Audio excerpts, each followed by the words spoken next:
लोग बात कर रहे थे प्लेस ऑफ स्विंग, यानी बात लाने के स्थान, इसके बारे में, सामर्थ्य के बारे में बात नहीं करते। न्यायालय की जो सामर्थ्य है मुकदमा सुनने की, वो निर्धारित आपकी कहां से होती है? वो निर्धारित होती है सेक्शन 9 से, कि न्यायालय को कौन से प्रकार के मुकदमे सुनने की सामर्थ्य है, कॉम्पिटेंस ऑफ द कोर्ट, वो निर्धारित होगी सेक्शन 9 से। और सामर्थ्य आपके कार्य करने की क्षमता को प्रभावित करती है। अगर आप में कार्य करने का सामर्थ्य नहीं है और फिर आपने काम किया है, तो आपके द्वारा कृत कार्य शून्य है, कुछ नहीं किया है आपने, क्योंकि आप में सामर्थ्य ही नहीं थी। इसी आधार पर शुरुआत से बात चल रही है कि अगर सेक्शन 9 का वायलेशन है तो डिग्री नल एंड वॉइड है, डिग्री एकदम शून्य है, उसका कोई मतलब नहीं। कोई प्रोसीडिंग भले ही उस डिग्री के एग्जीक्यूशन की चल रही हो, 100 बरस बाद उस डिग्री के आधार पर, दिए गए अधिकार के आधार पर, कोई व्यक्ति किसी अधिकार की मांग करेगा तो भी वो डिग्री शून्य ही मानी जाएगी। वो नल एंड वॉइड है, जिस दिन से अस्तित्व में आई उसी दिन से शून्य है। मिस्टर ए और बी, इनके विवाह की धर्मजता ये प्रश्नगत है, और 11 और 12 इसके अंतर्गत प्रश्नगत नहीं है। जब हम लोग हिंदू मैरिज एक्ट की बात करेंगे तो देखेंगे कि वहां जो अधर्मज बच्चों को धर्मजता दी है, वो केवल उन्हीं विवाहों के बच्चों को धर्मजता उन्होंने दी है जो सेक्शन 11 या सेक्शन 12 इसके प्रभाव से शून्य है। अगर इन दोनों सेक्शंस को हटाकर किसी अन्य कारण से विवाह शून्य हुआ है, तो उस विवाह से उत्पन्न जो संतति है वो अधर्मज ही मानी जाएगी। और एक बार बच्चा अधर्मज मान लिया गया तो बच्चा ना तो अपनी मां को, अपने पिता को सक्सीड नहीं करेगा, मां को करेगा। ठीक है, ये हिंदू सक्सेशन एक्ट कह रहा है। तो विवाह की धर्मजता प्रश्नगत हुई।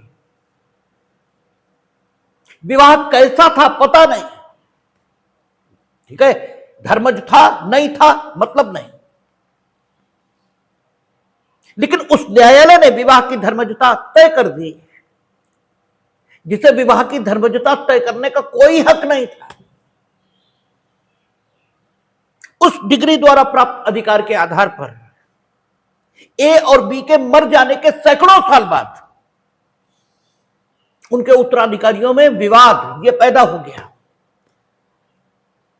तो इस डिग्री से प्राप्त उत्तराधिकार के आधार पर दावा कर रहे उत्तराधिकारी अगर अपने दावे के समर्थन में इस डिग्री को प्रस्तुत करेंगे तो नल एंड वॉइड है, शून्य है, इसका कोई मतलब नहीं, because court was not competent. Court में सामर्थ्य का अभाव था।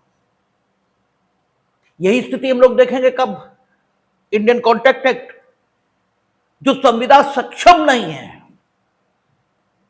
सामर्थ्य नहीं है। सक्षमता सामर्थ्य से ताल्लुक रखती है। आपकी कैपेसिटी है, आपकी एबिलिटी वही नहीं है संविदा कर सकने की। तो ऐसी संविदा होती ही नहीं। जब सामर्थ्य ही नहीं है तो हो कैसे जाएगी? और चूंकि होती ही नहीं, इसलिए सकारात्मक भाषा में हम ये कह देते हैं कि वो शून्य होती है, क्योंकि वो होती ही नहीं। सही स्थिति यही है, विकृत और अव्यस्त की संविदा होती ही नहीं, कुछ हुआ ही नहीं। तो जहां सामर्थ्य का अभाव है वहां कृतकार्य हमेशा शून्य हो जाएगा। और ये इस समय आपको भले ही सामान्य बात लगती हो, लेकिन इस पर दिमाग एकदम चकरा जाता है, क्योंकि जब हम एलएलबी करते थे तो हम यही दिक्कत रहती थी,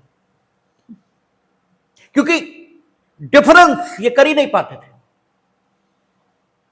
कि सेक्शन 9 क्षमता के अभाव की बात कर रहे हैं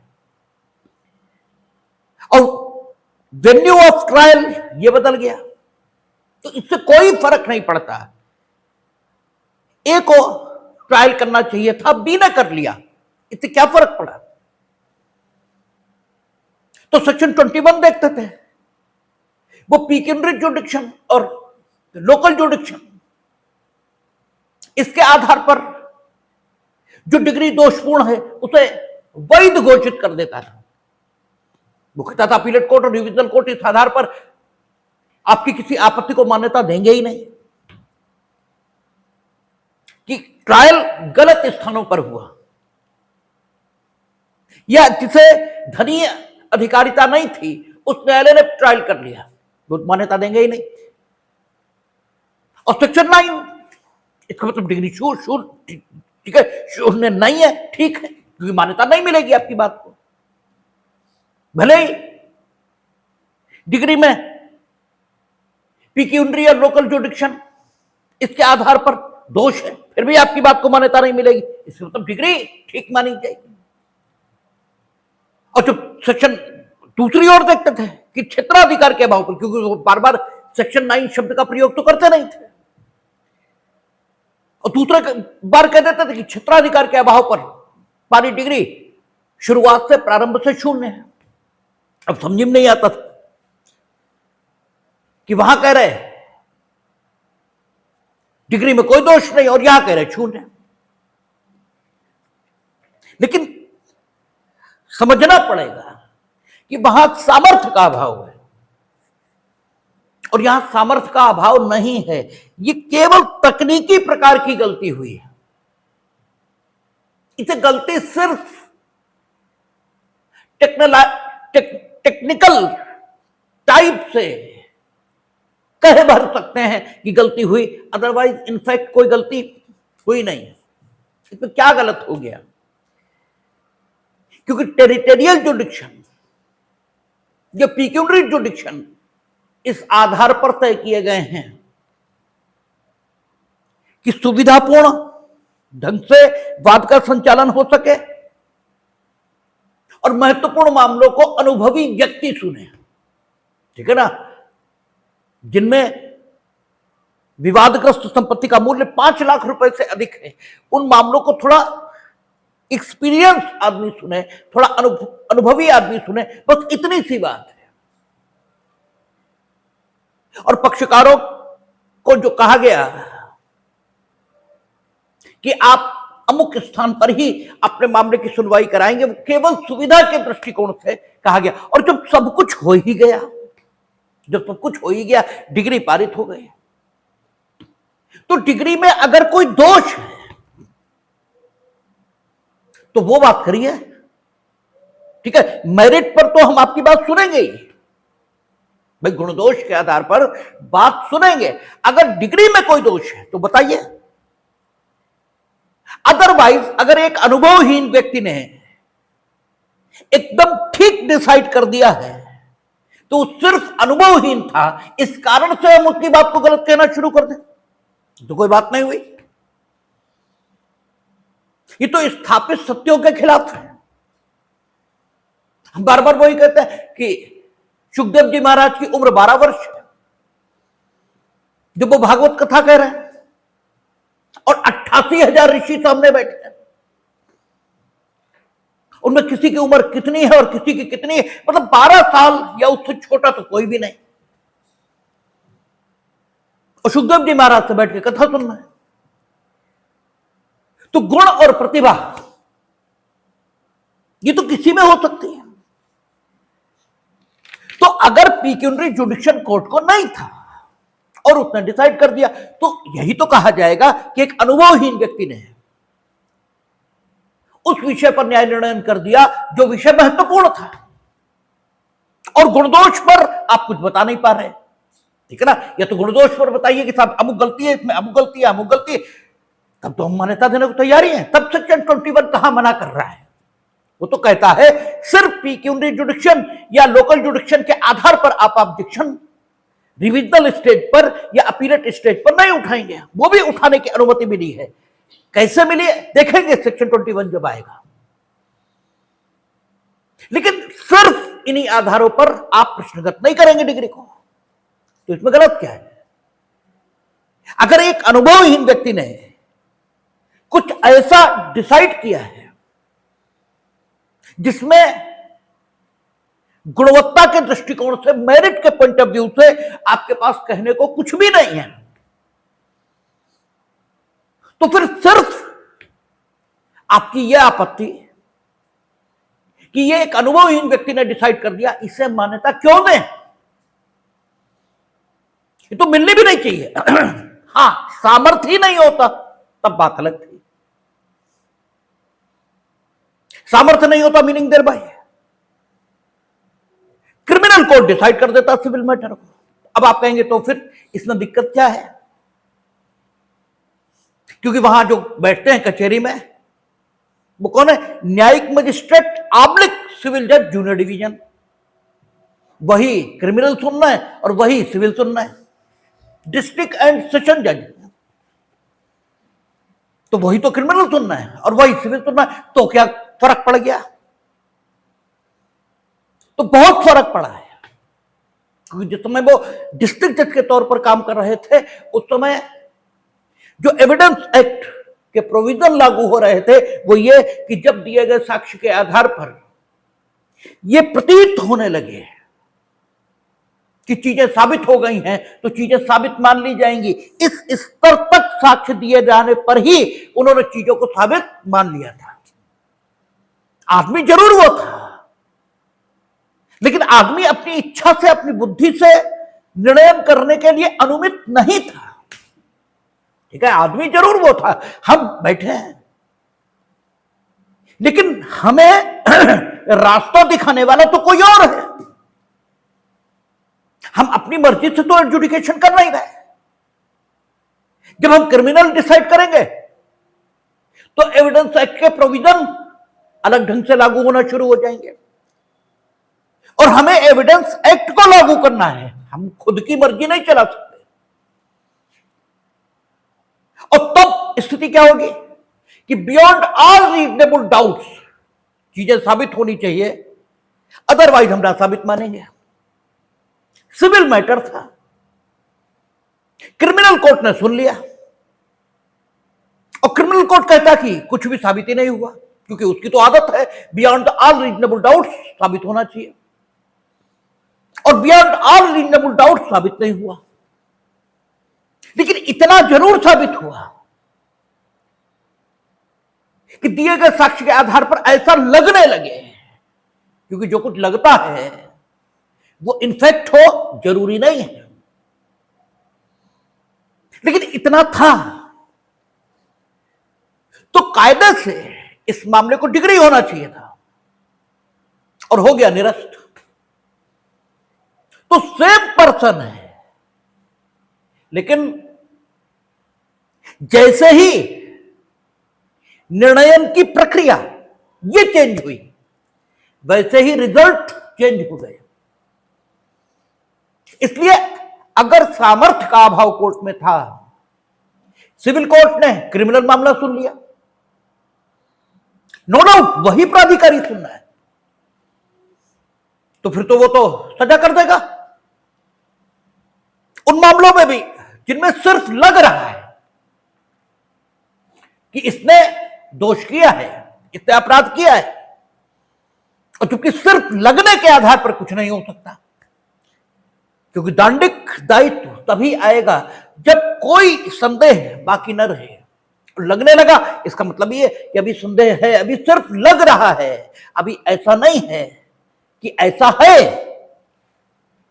क्योंकि जब जैसा होता है उसका दावा आप करते हैं तो आपकी शब्दावली बदल जाती है, आपका विश्वास ये बदल जाता है। जैसे लोग कहते हैं ना कि honesty is the best policy, ईमानदारी बहुत अच्छी चीज और लोग बेईमान हो गए। उन तो पूछो कि तुम्हारा बेटा 100% ईमानदारी से चले नौकरी करके, ये तुम चाहते हो? ये बताओ। तुम्हारा बेटा 100% ईमानदारी से चले, चाहे जिंदगी और मौत का सवाल हो, वो अनैतिकता का कोई काम ना करे, वो सिर्फ ईमानदारी का जीवन जिए, चाहते हो? आप देख लेना 100 में से 99 लोगों की आवाज धीमी पड़ जाएगी। वो भले ही बात जीतने के लिए कहते हैं कि हाँ हम ऐसा ही चाहते हैं, लेकिन नहीं, बात में वो खनक नहीं होगी जो खनक होनी चाहिए। ये हो ही नहीं सकता। और फिर आदमी बात ईमानदारी की करता है, तभी हमें बहुत गुस्सा आने लगती है कि तुम फर्जी बात कर रहे हो, फर्जी बात कर रहे हो। क्योंकि ईमानदारी डिस्कशन का विषय नहीं है, यह आचरण का विषय है।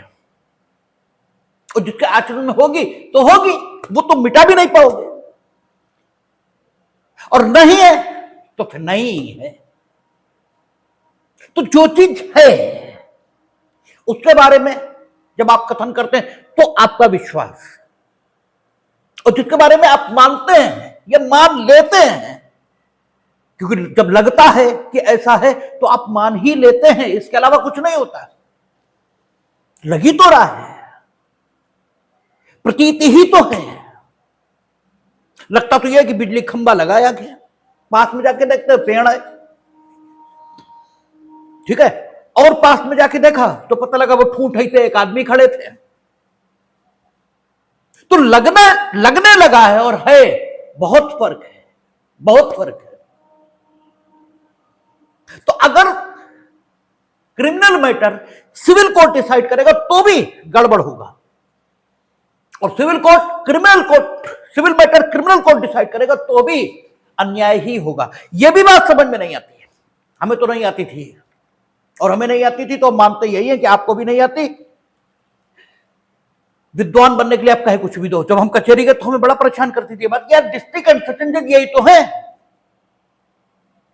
और कहते ये हो कि अगर क्रिमिनल है, ठीक है, तो सिविल मामले में लागू नहीं, और सिविल है तो क्रिमिनल मामले में लागू नहीं। क्यों भाई, मतलब क्या है इस बात का? जब इन्हीं ने डिसाइड किया, मीनिंग भाई इनका जो पूर्वाधिकारी है, इनका जो उत्तराधिकारी होगा वो डिसाइड करेगा, लेकिन अधिकारिताएं तो दोनों उसके पास होंगी। But what is the reason behind that? तो रीजन यही है कि इन्होंने जरूर डिसाइड किया, लेकिन ये डिसाइड करने के लिए स्वतंत्र नहीं थे। ये तो प्रक्रिया को लागू कर रहे थे, कानून को लागू कर रहे थे, और कानून अलग अलग था। वो अलग अलग स्थिति में अलग अलग अधिकारों और दायित्वों को पैदा करना था। तो कॉम्पिटेंस ऑफ द कोर्ट ये बिल्कुल अलग बात है, और कोर्ट में अगर ये नहीं है तो शून्य है मामला, डिग्री शून्य है। लेकिन सिर्फ वेन्यू ऑफ द ट्रायल ये चेंज हो गया। जो थोड़ा अनुभवहीन व्यक्ति ने मामले को सुन लिया, इस आधार पर डिग्री को शून्य कर दिया जाए, ये बात थोड़ी नाजायज किस्म की है, ये थोड़ी अच्छी बात नहीं है। हालांकि किया भी जा सकता है, कब किया जा सकता है वो सेक्शन 21 पर जब बात करेंगे तब देखेंगे। फिलहाल प्राइमरी तौर पर प्रथमतः ऐसा नहीं होना चाहिए, और इसीलिए नियम यही है कि वेन्यू ऑफ द ट्रायल, क्योंकि चूंकि वेन्यू ऑफ द ट्रायल या अनुभवी व्यक्ति द्वारा मामलों को सुना जाए, यह भी कानून ने ही निर्धारित किया, इसलिए इसके उल्लंघन के कोई परिणाम नहीं होंगे, ऐसा नहीं है, होंगे, लेकिन वे परिणाम उतने विस्तृत नहीं होने चाहिए जितने विस्तृत उस दशा में है जबकि न्यायालय में अधिकारिता का अभाव था या सामर्थ्य का अभाव था, ठीक है ना। वो उतने विस्तृत नहीं होने चाहिए, उन पर कुछ मात्रा में अंकुश होना ही चाहिए, और वही स्थिति आपको सेक्शन 21 में दिखाई देगी। दोनों विपरीत हितों में संतुलन दिखाई देगा। तो venue of the trial decide किया है कानून ने कि कहां होगा, उसकी बात हम लोगों ने की थी सेक्शन 16 है उसके संबंध में, कि अगर अचल संपत्ति के प्रत्युद्धरण का मामला है, अचल संपत्ति के विभाजन का मामला है, अचल संपत्ति के बंधक, मोचन, पुरोबंध या विक्रय, इसका मामला है, या अचल संपत्ति में के किसी अन्य अधिकार या हित का मामला है, या अचल संपत्ति के प्रति किए गए अकृत्य का मामला है, और या करस्थम या कुर्की के वस्तुता आदि जंगम संपत्ति का मामला है। तो जिस स्थान पर प्रॉपर्टी सिचुएट है वहां पर मुकदमा लाया जाएगा, और या फिर जहां न्यायालय अपने सुई आज्ञानुवर्तन के द्वारा, ठीक है, उस डिग्री के संबंध में अनुतोष दे सकता है, वहां मामला लाया जाएगा। और सुई आज्ञानुवर्तन के आधार पर यदि अन्य किसी की मदद की जरूरत ना पड़े, न्यायालय अपने ही प्राधिकार से, अपनी ही आज्ञा से डिग्री का निष्पादन करा सके। इसके लिए जरूरी है कि वो प्रतिवादी जिसके विरुद्ध वो डिग्री है, वो न्यायालय के अधिकार की सीमा में या तो स्वेच्छा से निवास करता हो, स्वेच्छा से, जेल में बंद है वहां तो निवास कर रहा है, लेकिन स्वेच्छा से निवास नहीं कर रहा है, उसकी हिरासत की अवधि पूरी हो जाएगी, चला जाएगा, तुम लिए बैठे रहना अपनी डिग्री, स्वेच्छा से निवास करता है, ठीक है, कारावार करता है स्वयं के लिए, दूसरे के लिए नहीं, यह अपने अभिलाप के लिए काम करता है, उन स्थानों पर भी डिग्री का, उन स्थानों पर भी मुकदमा लाया जा सकता है, ठीक है। क्योंकि अगर मुकदमा आपने भी आयो, डिग्री हो भी गई और डिग्री को एग्जीक्यूट ही न करा पाया गया प्रभावी ढंग से, तो डिग्री का कोई मतलब हो नहीं सकता, ठीक है। तो आपका सेक्शन 16 धारा 17 एक कंटिजेंसी की बात करती है कि अगर स्थिति यह है कि वो प्रॉपर्टी जिसके संबंध में मुकदमा लाना है, यानी धारा 16 में जो 4-5 स्थितियां बताई हैं, उन स्थितियों के संबंध में मुकदमा लाना है, और प्रॉपर्टी 2 या अधिक न्यायालयों की सीमा में स्थित है, क्योंकि प्रॉपर्टी का है एक संपदा का भाग है, एक स्टेट का भाग है, और संपदा इसके अंतर्गत बहुत सारी संपत्तियां हैं, और वे अनेक जिलों की अधिकारिता की स्थानीय सीमाओं में स्थित हैं। तो उनमें से कोई भी जहां जहां वे संपत्तियां स्थित हैं, उनमें से कोई भी न्यायालय उस संपूर्ण संपदा के संबंध में, साथ ही साथ उस संपूर्ण संपदा की किसी संपत्ति के संबंध में मुकदमा सुनने के लिए अधिकृत होगा।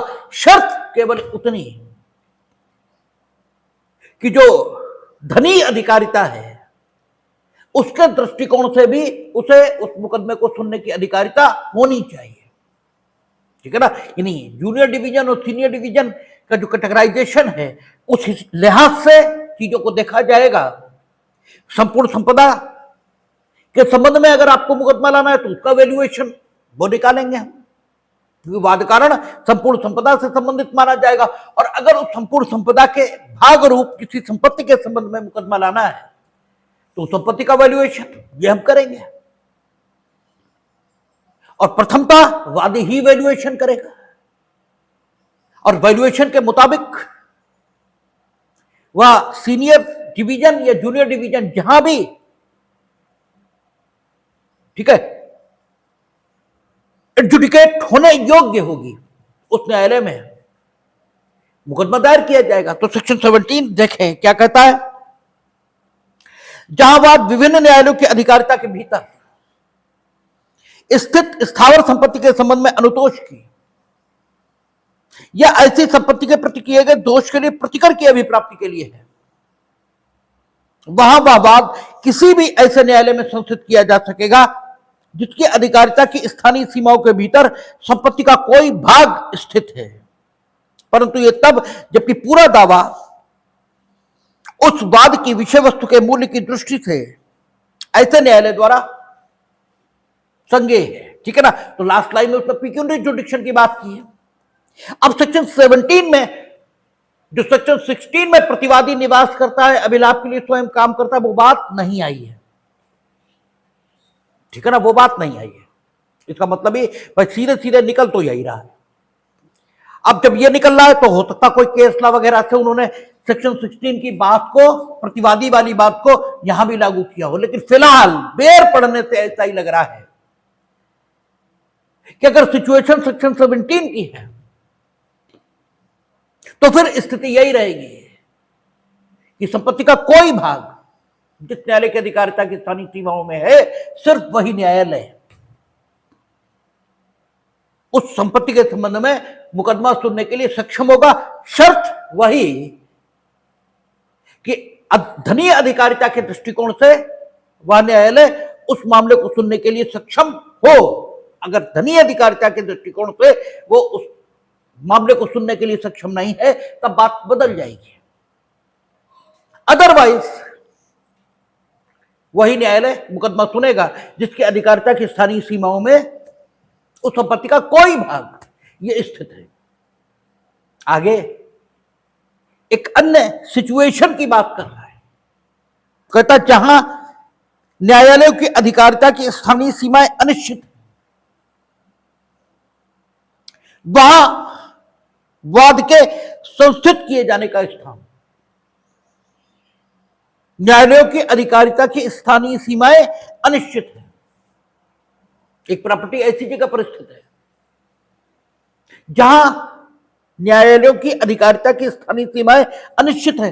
कभी तो वो किसी न्यायालय की अधिकारिता की स्थानीय सीमा में प्रॉपर्टी आ जाती है और कभी वो किसी अन्य न्यायालय की अधिकारिता की स्थानीय सीमा में चली जाती है। देखने से ऐसा लगता है कि जब अचल संपत्ति है, और अचल संपत्ति में तो वही है जिसमें मूवमेंट का गुण नहीं होता। ठीक है, मूवमेंट का गुण होता ही नहीं। और अगर रिफाइंड व्याख्या करने लगे तो संपत्ति तो अधिकार होते हैं, संपत्ति और तो कुछ होता नहीं है। तो फिर संपत्ति तो हमेशा चल होती है। ठीक है ना, क्योंकि अधिकार तो व्यक्ति को प्राप्त होंगे और व्यक्ति तो हमेशा मूवमेंट में रहेगा। तो या तो अचल होती ही नहीं और या फिर अचल ही होती है। अगर संपत्ति मकान है तो ये तो चलता नहीं। अगर संपत्ति इसमें प्राप्त हित ये है तो वो हमें प्राप्त है, तो हम तो चल ही हैं। ठीक है, जैसा है ना कि आप कहते हैं जब मैं बच्चा था, तो गलत बोलते हैं ना, आप कभी बच्चे थे ही नहीं। क्योंकि जो ये कह रहा है कि जब मैं बच्चा था, वो बच्चा कभी नहीं था। शरीर बच्चा था, वो कभी भी बच्चा नहीं था और वो कभी बूढ़ा नहीं हुआ। ठीक है ना, आज आप बूढ़े हैं और ना आप बच्चे हैं। ये तो गुणधर्म शरीर का है। शरीर बच्चा होगा, शरीर बड़ा होगा, शरीर बूढ़ा होगा। आप तो कभी बच्चे थे ही नहीं। आप कहते मैं वहां गया, आप तो कभी कहीं नहीं गए। जैसे ट्रेन में जो चीज रखी है वो चीज कहीं थोड़ी जा रही है, ट्रेन जा रही है, वो तो ट्रेन में रखी है। तो आप जो बोल रहे हो कि हम वहां जा रहे हैं, आप कहां जा रहे हो? आप तो इसमें हो, ये जा रहा है, तो आप तो सदैव अचल हो, आप तो कहीं जा ही नहीं रहे। आप कहते हैं ये मेरा नाम है, गलत है बात। अगर ये नाम आपका होता तो नामकरण क्यों हुआ? अरे भाई आप आए और भगवान जी सपना दे देते कि इनका ये नाम है, बस वही नाम चलने लगता। कहां है आपका? आपका कोई नाम नहीं है, आप अनाम हैं, आपकी कोई पहचान नहीं। ठीक है ना, तो चीजें ठीक ढंग से देखनी पड़ेंगी। ठीक है ना, तो संपत्ति या तो अचल होती ही नहीं, क्योंकि संपत्ति को अगर अधिकार और स्वत्व मान लें तो वो व्यक्ति में है हमेशा, और व्यक्ति हमेशा चलायमान है, तो अचल होती ही नहीं। ठीक है भाई, मकान संपत्ति थोड़ी है। मकान पर जो अधिकार प्रयोग किए जा रहे हैं वो संपत्ति है, क्योंकि टीपीए यही कहती है ना जो कुछ हस्तांतरण होगा वो क्या होगा? अधिकार और हित। हम पैसा लेंगे और स्वयं को प्राप्त अधिकार अपने ही जैसे किसी जीवित व्यक्ति को दे देंगे और फिर संपत्ति उसकी कहलाएगी। तो संपत्ति अपनी जगह रहेगी, उस पर प्रयोग किए जाने वाले अधिकार और हित ये चूंकि हस्तांतरित हो जाएंगे तो संपत्ति का हस्तांतरण मान लिया जाएगा। इससे जो निष्पत्ति हो रही है, इससे जो निकल रहा है वो तो ये कि संपत्ति अधिकार और हित है। इससे निष्पत्ति वो तो यही हो रही है। तो अगर अधिकार और हित ये संपत्ति है तो फिर तो वो हमेशा चलायमान है, क्योंकि व्यक्ति चलायमान है। और या फिर संपत्ति अचल ही है, जहां पर है बस वही है। ठीक है, तो स्थिति क्या है? सामान्यतः अलग अलग संदर्भों में संपत्ति की अलग अलग डेफिनेशन ले लेते हैं, ठीक है ना। यहां संपत्ति की व्याख्या मूवमेंट के पॉइंट ऑफ व्यू से हो रही है और वहां संपत्ति की व्याख्या अधिकार और हित के पॉइंट ऑफ व्यू से हो रही है। क्यों? उद्देश्य डिफरेंट है। वहां संपत्ति के हस्तांतरण को हमें परिभाषित करना है और संपत्ति मूव तो करती नहीं है, तो हस्तांतरण के पॉइंट ऑफ व्यू से परिभाषित करने के लिए हमने उसे अधिकार और हित के रूप में परिभाषित किया है। और यहां विवाद इसके न्याय निर्णय के लिए हम संपत्ति की डेफिनेशन कर रहे हैं, तो यहां हम संपत्ति को अधिकार और हित के रूप में परिभाषित नहीं कर रहे हैं, ठीक है ना। संपत्ति स्थित है, एक से अधिक न्यायालयों की अधिकारिता की स्थानीय सीमाओं में, तब तो 17 आ गई, लेकिन एक से अधिक न्यायालयों की अधिकारिता की स्थानीय सीमाओं में नहीं है। यह अनिश्चित है कि वो किस न्यायालय की अधिकारिता की स्थानीय सीमा में है, यह अनिश्चित है। ऐसी अनिश्चितता तब पैदा होती है, हमने अनेकों बार सीपीसी पर चर्चा की है और सौभाग्य से शाहजहांपुर में इसका उदाहरण मौजूद है, ढाई घाट में, वहां गंगा से, ठीक है, फर्रुखाबाद जिले और शाहजहांपुर जिले की सीमा निर्धारित हो रही है। तो गंगा अगर फर्रुखाबाद की तरफ बढ़ गई है तो फर्रुखाबाद में जो जमीन इस समय मानी जा रही है वो शाहजहांपुर में आ जाएगी, क्योंकि गंगा उधर बढ़ने लगी ना, ठीक है, उधर बढ़ने लगी तो उधर बढ़ गई। तो अभी जो जमीन फर्रुखाबाद जिले में है वो इधर आ जाएगी। और गंगा अगर शाहजहांपुर की ओर बढ़ गई, जैसा अक्सर वहां होता रहता है, शाहजहांपुर की ओर बढ़ गई, तो अभी जो संपत्ति इस जिले में स्थित है वो फर्रुखाबाद में पहुंच जाएगी। संपत्ति अपनी जगह रहेगी। एक खेत था, उस खेत पे तो खैर चलिए खेती था, आपने हमारे खेत पर मकान बनाना शुरू कर दिया। अगर सिर्फ खेत का विवाद होता तब तो रेवेन्यू कोर्ट चला जाता, लेकिन मकान बनाना शुरू कर दिया आपने, अब तो दीवानी न्यायालय में आएगा। आपने हमारे खेत में मकान बनाना शुरू किया, जब तक हमें पता लगता, हम अमेरिका में थे, जब तक हमें पता लगता हम आते कुछ करते, तब तक बरसात शुरू हो गई, गंगा बढ़ गई, गंगा बढ़ गई और शाहजहांपुर जिले की ओर बढ़ी। अब मकान पहुंच गया फर्रुखाबाद में। जिस समय वाद कारण उत्पन्न हुआ उस समय तो शाहजहांपुर में था भाई, जिस समय वाद कारण उत्पन्न हुआ उस समय तो शाहजहांपुर में था, अब पहुंच गया फर्रुखाबाद में। जब तक मुकदमे की तैयारी की तब तक फिर इधर आ गए, ठीक है। तो यह अनिश्चित है कि किस न्यायालय की अधिकारिता की स्थानीय सीमाओं में अचल संपत्ति इस समय स्थित है, यह अनिश्चित है। जब ऐसी दशाएं हो तब 18 प्रावधान करती है कि आखिर किस ढंग से उस न्यायालय का निर्धारण हम करें जो इस संपत्ति के संबंध में न्याय निर्णय कर सकेगा। तो उसके संबंध में सेक्शन 18 प्रावधान करती है कि आप जितने न्यायालयों को क्षेत्राधिकार हो सकता है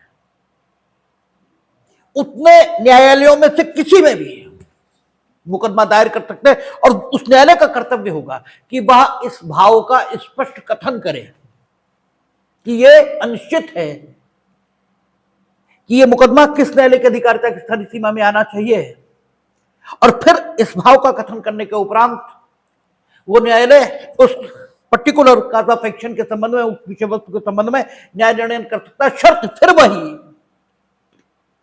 कि धनी अधिकारिता के दृष्टिकोण से वो न्यायालय उस पर्टिकुलर मामले में एडजुडिकेशन के लिए सक्षम होना चाहिए। ऐसा यहां लिखा है। देखिए, कहता है कि जहां यह अभिकथन किया जाता है, जहां यह अभिकथन किया जाता है, किसकी ओर से? पार्टीज की ओर से। हमने कहा था अभी शब्द दूसरे का द्योतक है, ठीक है। तो चूंकि कानून अपने में एक चीज है, कानून बोल रहा है, तो उसके लिए दोनों ही पक्षकार दूसरे हैं, ठीक है। फर्स्ट पर्सन कौन है? कानून, ठीक है ना। जैसे कुरान है तो ऐसे ही तो लिखा है कि मैंने सारी दुनिया उत्पन्न की है, मैंने कहा कि प्रकाश हो और प्रकाश हो गया, ठीक है ना। तो ये मैंने कौन कह रहा है? ये मैंने अल्लाह है, उनका जो है वो बोल रहा है कि मैंने कहा, ठीक है। तो फर्स्ट पर्सन और सेकंड पर्सन किससे कह रहा है? प्रोफेट से कह रहा है, ठीक है ना। तो सारा वार्तालाप फर्स्ट एंड सेकंड पर्सन में ही उसमें वर्णित है। यही स्थिति इंजील की है, यानी बाइबल की है। यही स्थिति तौरात की है, यानी, ठीक है, आपका तोरा जो यहूदियों का, जो हजरत मूसा पर नाज़िल हुआ, ठीक है। तो उसकी है सीधे first person and second person में। तो ऐसे कानून फर्स्ट पर्सन में बोल रहा है ना, तो अभिकथन यही कहेगा, क्योंकि पक्षकार उसके लिए दोनों के दोनों पक्षकार दूसरे हैं, और दोनों पक्षकारों में से कोई भी जो कथन करेगा वो कानून के पॉइंट ऑफ व्यू से, जब कानून बोलेगा तो अभिकथन ही कहा जाएगा, ठीक है ना। तो यहां वो कहता है कि जहां यह अभिकथन किया जाता है कि यह अनिश्चित है कि कोई स्थावर संपत्ति दो या अधिक न्यायालयों में से किस न्यायालय की अधिकारिता की स्थानीय सीमाओं के भीतर स्थित है, वहां उन न्यायालयों में से कोई भी एक न्यायालय, यदि उसका समाधान हो जाता है, केवल पक्षकार के अभिकथन के आधार पर नहीं, न्यायालय के समाधान के लिए साक्ष्य यह प्रस्तुत किया जाना चाहिए, ठीक है ना। तो यदि उसका यह समाधान हो जाता है कि अभिकथित अनिश्चितता के लिए आधार है, यानी जो अनिश्चितता बोली गई है, बताई गई है, उसके लिए वाकई कोई आधार मौजूद है, तो ठीक है, उस भाव का कथन अभिलिखित कर सकेगा, और तब उस संपत्ति से संबंधित किसी भी बात को ग्रहण करने और उसका निपटारा करने के लिए आगे कार्यवाही कर सकेगा, और उस बाद में उसकी डिग्री का वही प्रभाव होगा, मानो वह संपत्ति उसकी अधिकारिता की स्थानीय सीमाओं के भीतर स्थित हो, परंतु यह तब वही धनी अधिकारिता की शर्त लगा रहा है, जबकि वह ऐसा वाद है जिसके संबंध में न्यायालय उस वाद की प्रकृति और मूल्य की दृष्टि से अधिकारिता का प्रयोग करने के लिए सक्षम है। प्रकृति के दृष्टिकोण से, यानी सामर्थ्य का अभाव नहीं होना चाहिए, ठीक है ना। नेचर ऑफ द सूट जो है उसको ध्यान में रखते हुए वो कोर्ट कॉम्पिटेंट है उस सूट को ग्रहण करने के लिए, तो प्रकृति और मूल्य है, दोनों के दृष्टिकोण से वो न्यायालय सक्षम है, तो फिर उसकी डिग्री का वही प्रभाव होगा, मानो वह संपत्ति उसकी उस न्यायालय की अधिकारिता की स्थानीय सीमाओं में स्थित है, क्योंकि न्यायालय जब तक सुनवाई करेगा और डिग्री की स्थिति आएगी, तब तक गंगा ने फिर, ठीक है, सब्जेक्ट मैटर को अन्य जिले में पहुंचा दिया। तो फिर 18 धारा 18 काम में आएगी। 18 सबसेक्शन 2 क्या कहता है? कहता है सामान्य नियम प्रतिपादित कर रहा है कि जहां कथन उपधारा 1 के अधीन अभिलिखित नहीं किया गया है और किसी अपील या पुनरीक्षण न्यायालय के सामने यह आक्षेप किया जाता है कि ऐसी संपत्ति से संबंधित बाद में डिग्री आदेश ऐसे न्यायालय द्वारा किया गया था जिसकी वहां अधिकारिता नहीं थी, जहां संपत्ति स्थित है वहां अपील या पुनरीक्षण न्यायालय उस आक्षेप को तब तक अनुज्ञात नहीं करेगा जब तक कि उसकी राय यह न हो कि वाद के संसित किए जाने के समय उसके संबंध में अधिकारिता रखने वाले न्यायालय के बारे में अनिश्चितता के लिए कोई युक्तियुक्त आधार नहीं था या उसके परिणाम स्वरूप न्याय की निष्फलता हुई है।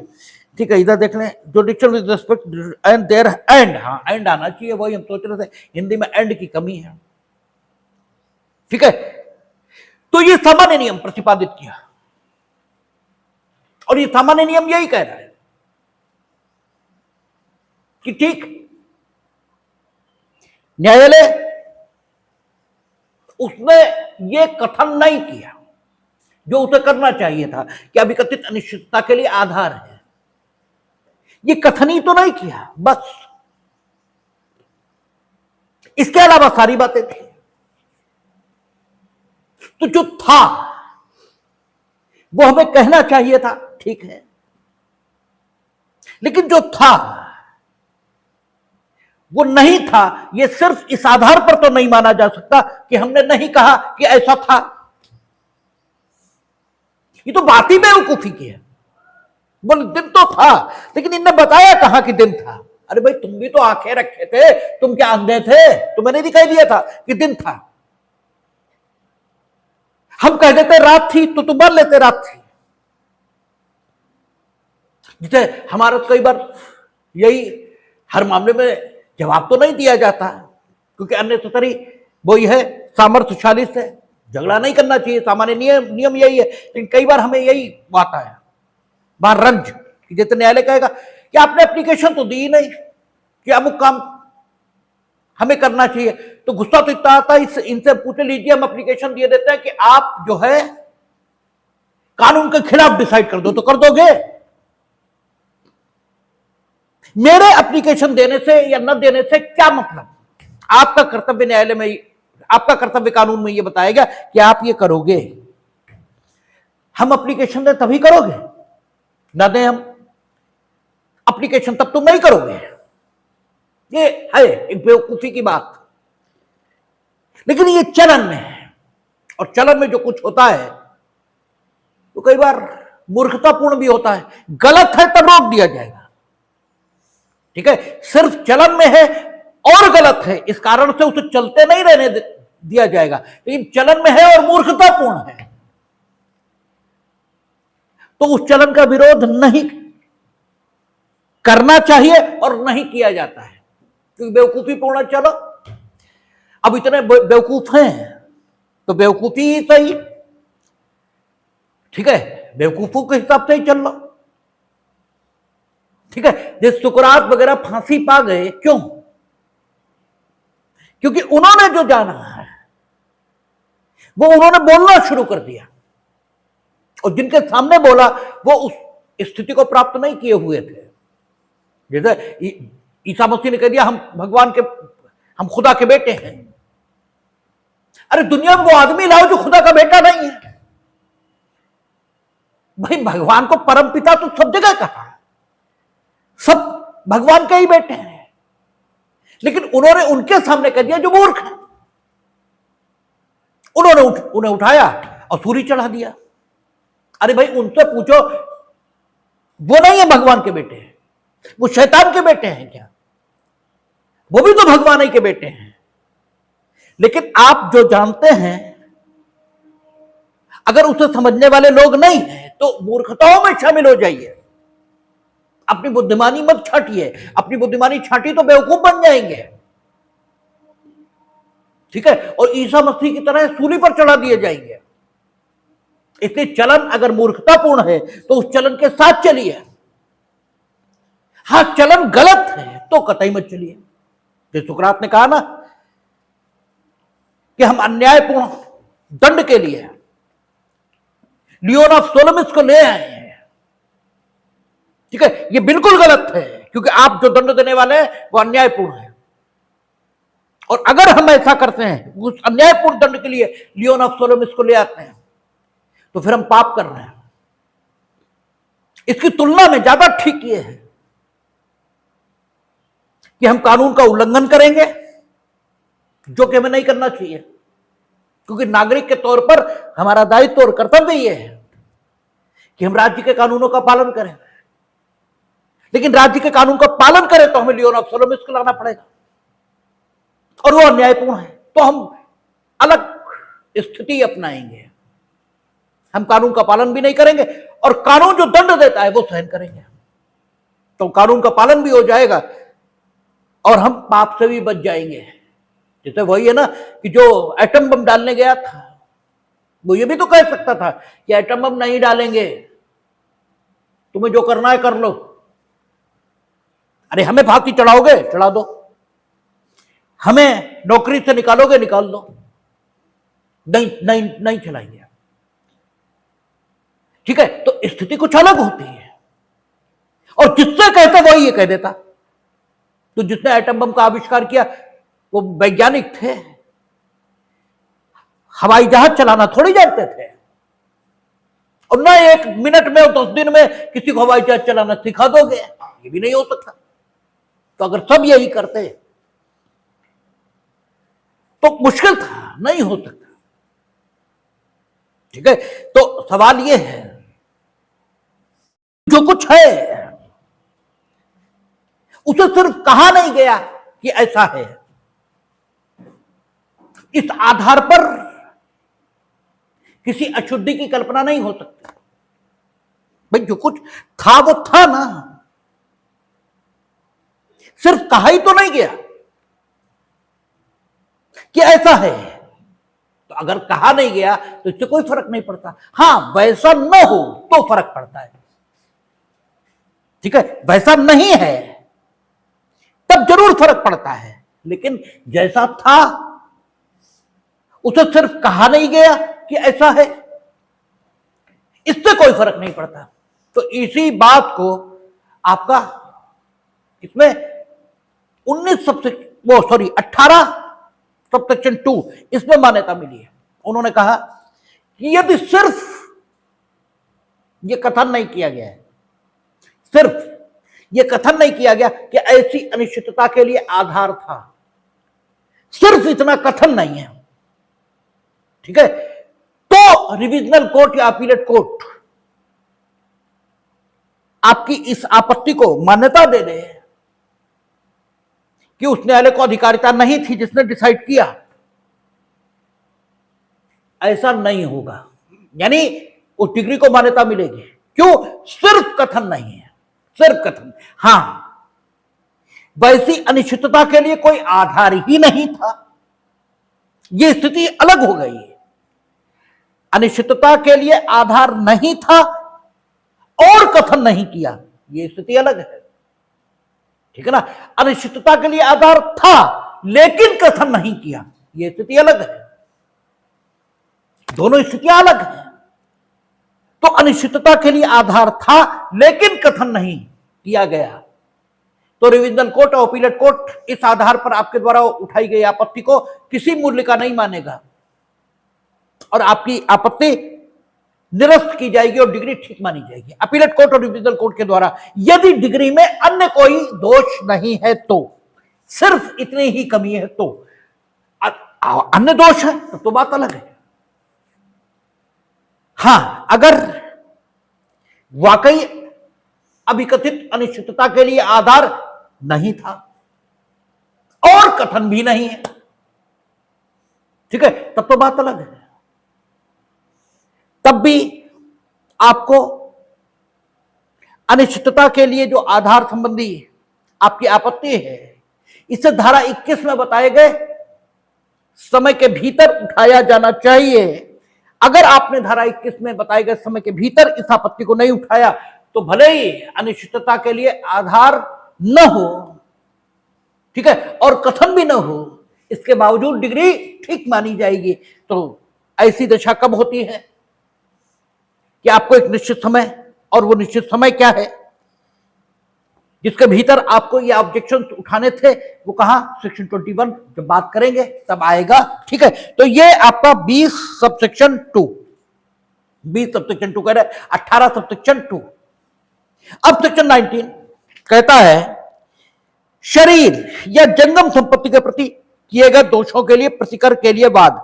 शरीर या जंगम संपत्ति यानी शरीर के प्रति किए गए अपकृत्य और जंगम संपत्ति के प्रति किए गए अपकृत्य दोनों सेक्शन 19 से ही शासित हो रहे हैं।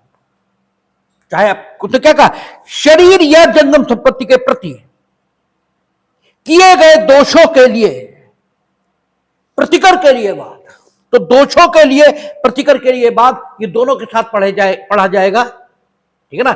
शरीर के प्रति किए गए और जंगम संपत्ति के प्रति किए गए, दोनों के साथ इस लाइन को बढ़ा जाएगा। और चूंकि अचल संपत्ति के प्रति किए गए दोषों के लिए प्रतिकर संबंधी वाद वो 16 उसी की विषय वस्तु बन गए, और 17 और 18 16 के कॉम्प्लीमेंट्री हैं। इसलिए आपका 17 और 18 इसके साथ वहीं पढ़ लिए जाते हैं। अच्छा, अब एक चीज और उठ रही है, दोनों तरफ आर्गुमेंट है। 17 और 18 16 के का कॉम्प्लीमेंट्री सेक्शन है, इसलिए यह तर्क भी दिया जा सकता है कि 16 में जो प्रतिवादी वाली बात कही गई वो 17 और 18 को भी लागू होती है, ठीक है ना। और समान प्रभावी तर्क यह भी है कि 17 और 18 में विधायिका ने जानबूझकर प्रतिवादी संबंधी बात का लोप किया है, जबकि 16 में उसने किया है। इसलिए 17 और 18 वाली बात में प्रतिवादी संबंधी बात लागू नहीं होगी, ठीक है ना। ये दोनों समान रूप से प्रभावी तर्क है। अब इनमें से सही स्थिति क्या है, इस पर कोई केस ना होगा, क्योंकि मेरी प्रैक्टिस भी सिविल नहीं, और सिर्फ एग्जाम के पॉइंट ऑफ व्यू से हम लोग सीपीसी देख रहे हैं। तो इस पर अगर कहीं कुछ मिलेगा तो हमारा भी ज्ञान बढ़ेगा और आपका भी बढ़ेगा, देखा जाएगा। लेकिन फिलहाल ऐसा ही मानना चाहिए कि जब बेयर में जानबूझकर 17 और 18 में प्रतिवादी संबंधी बात का लोप है, तो फिर प्रतिवादी संबंधी बात 17 और 18 के संबंध में नहीं है, प्रथमता यही माना जा सकता है, ठीक है। द्वितीयता कोई केसला मिल जाए बात अलग है।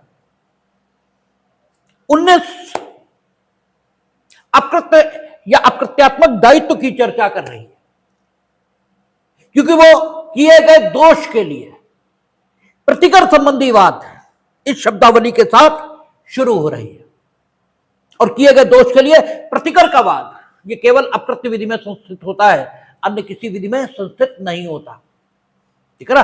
तो शरीर या जंगम संपत्ति, इसके प्रति अगर कोई दोष किया गया है तो उसके प्रतिकर के लिए वाद ये अकृत्यात्मक दायित्व संबंधी वाद ही है।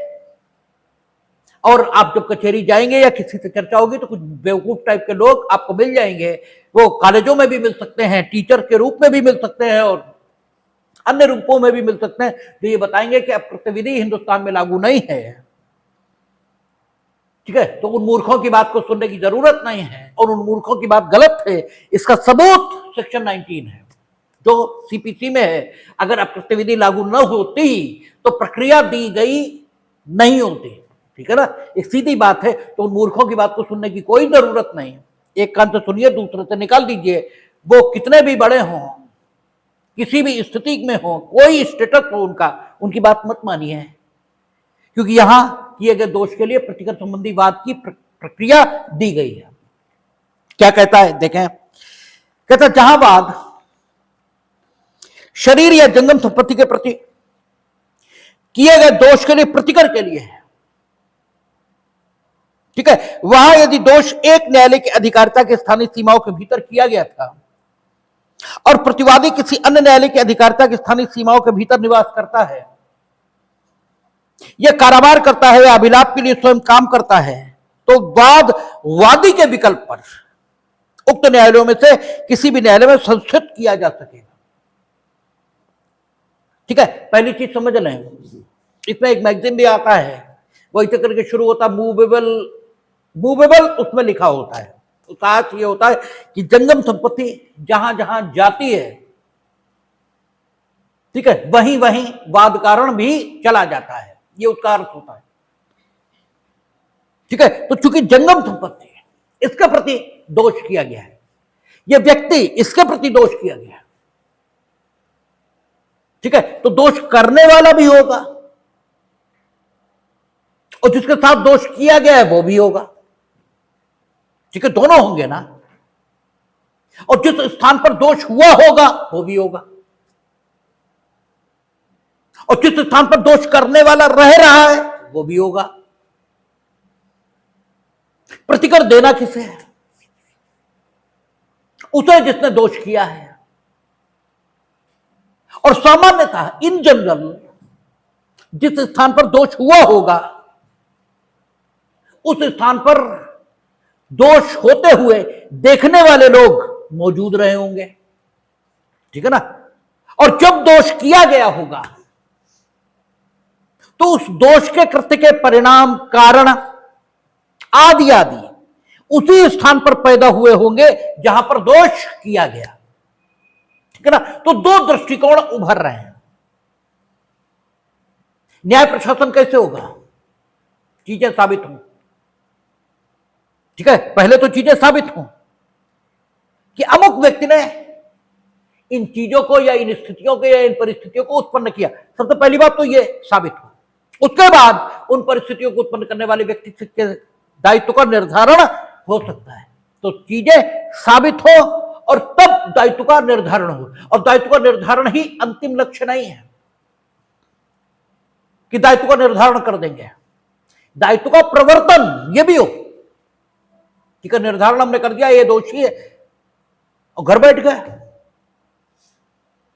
ठीक है। एक को किया कुछ नहीं। हिंदुस्तान में यही परंपरा चलती है।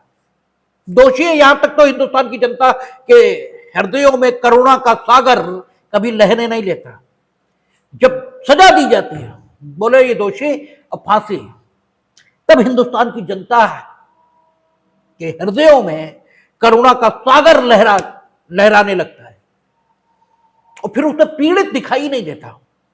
इसने क्या किया है वो दिखाई नहीं देता। पीड़ित तो गया, बोले वो अब जो होना था वो तो हो ही गया, बोले वो जो होना था वो हो गया, ठीक है। जैसे लोग रिश्वत लेते पकड़े जाते, बोले अब हुई, उनके बीवी बच्चे हैं।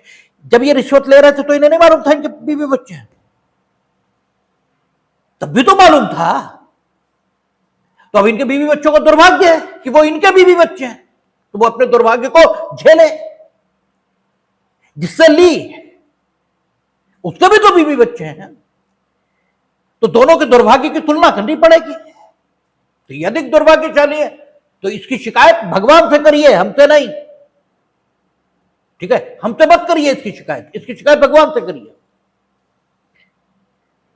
एप्रोप्रिएट फोरम वो है, ठीक है। तो सवाल यह है कि जहां पर चीजें साबित की जाएंगी वो स्थान अलग, जिसके विरुद्ध साबित की जाएंगी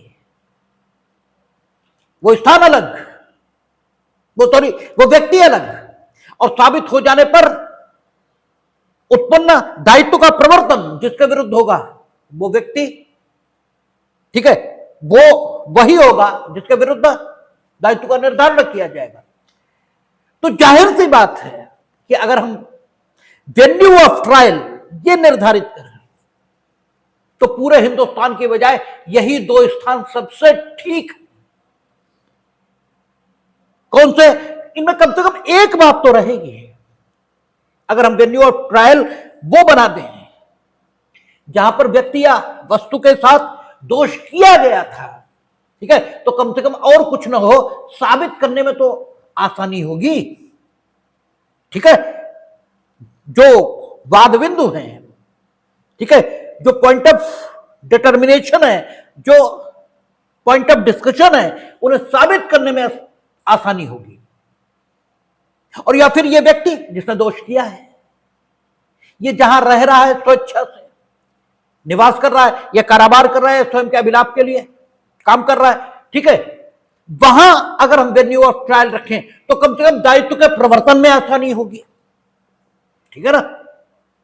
तो दो स्थान ऐसे हैं, और अगर ये दोनों स्थान एक ही है तब तो कोई बात ही नहीं, तब तो सबसे अच्छा है। लेकिन यदि ये दोनों स्थान अलग अलग है, ठीक है, तो इन दोनों स्थानों पर मुकदमा लाने की इजाजत देने से कम एक, अब जब दोनों स्थान अलग अलग हैं तो किसी एक स्थान पर मुकदमा लाने की इजाजत तो हमें देनी ही पड़ेगी, ठीक है ना। जो दोनों अलग अलग हैं, एक ही होता तो बात ही अलग थी, लेकिन जब दोनों अलग अलग हैं तो एक स्थान पर मुकदमा लाने की इजाजत तो हमें देनी ही होगी।